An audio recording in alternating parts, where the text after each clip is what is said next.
Hi, it's me again with CorelDraw tips and tricks. Today's video is not too much about CorelDraw.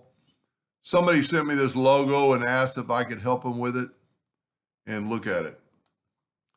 And I'm going to show you. So I sent him to a digital vectorizer guy that I've done videos for him before, but if you look, you can't even see anything.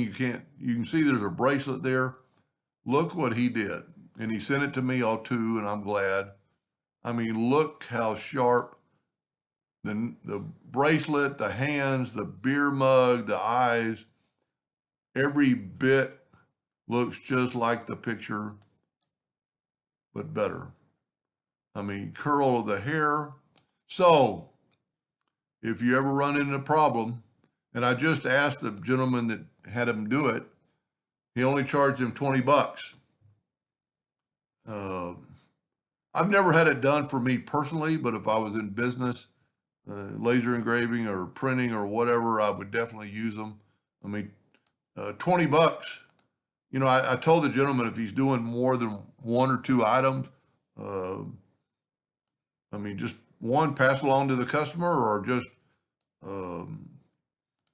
absorb it and put it in your price. But I will put this email so you can email him the file. And, like I said, I've done videos on his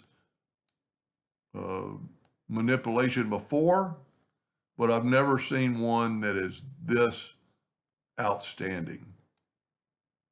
Anyway, hope that helped a little bit. Thank you for watching. I will put a link to his email at the bottom of the email or bottom of the video. Thank you.